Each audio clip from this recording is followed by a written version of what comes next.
Hello, everybody, and today we have a wonderful, very beautiful, great, deep book, 10th class NCERT, written by scientists. Science, 10th class NCERT, Science, Chapter 1.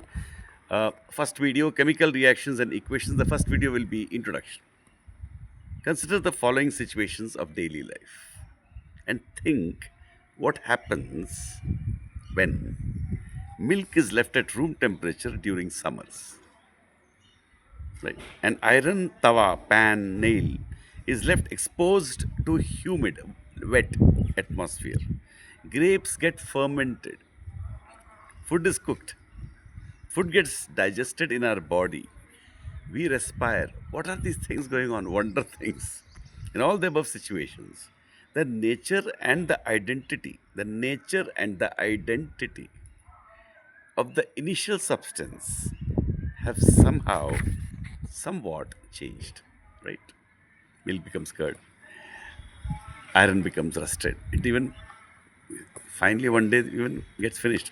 We have already learned about physical and chemical changes of matter in our previous classes. Physical change, chemical change. Really, totally changing is chemical change. It's irreversible. That's a wonder, no? Whenever a chemical change occurs, we can say that a chemical reaction has taken place. Reaction has taken place. You may perhaps be wondering as to what is actually meant by a chemical reaction. How do we come to know that a chemical reaction has taken place? Let us perform some activities to find the answers to these questions. Activity 1.1. Caution, this activity needs the teacher's assistance. Don't do it on your own. It would be better if students wear suitable eyeglasses. Clean a magnesium ribbon about 3 to 4 centimeter long by rubbing it with sandpaper. Hold it with a pair of tongs. Burn it using a spirit lamp or burner and collect the ash so formed. Now, collect the ash so formed in a watch glass as shown in figure 1.1. So, the figure is this. It's a simple figure. There's a watch glass and there's a tong. You should imagine. Burn the magnesium ribbon, keeping it, hold it with a burn it, hold it with a pair of tongs, burn it using a spirit lamp or burner, and collect the ash so formed in a watch glass, as shown in figure 1.1. After burning, take the ash, burn the magnesium ribbon, keeping it away as far as possible from the eyes. What do you observe? What do you observe?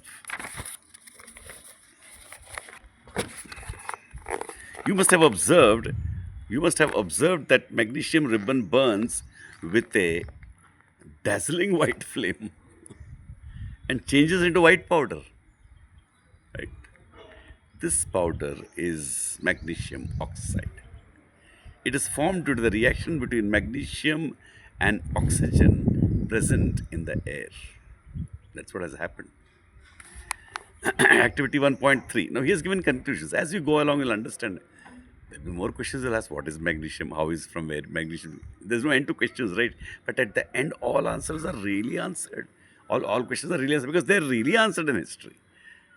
Scientists don't memorize. They discovered the activity 1.3.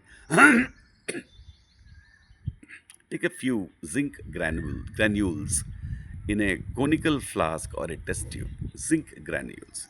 Add dilute hydrochloric acid or sulfuric acid to this. Handle the acid with care, caution. Do you observe anything happening around the zinc granules? Touch the conical flask or test tube. Is there any change? Is there any change in its temperature?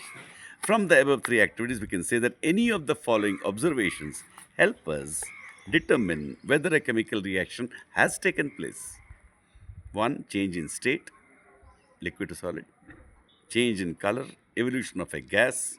Change in temperature. As we observe the changes around us, we can see that there is a large variety of chemical changes and reactions taking place all around us.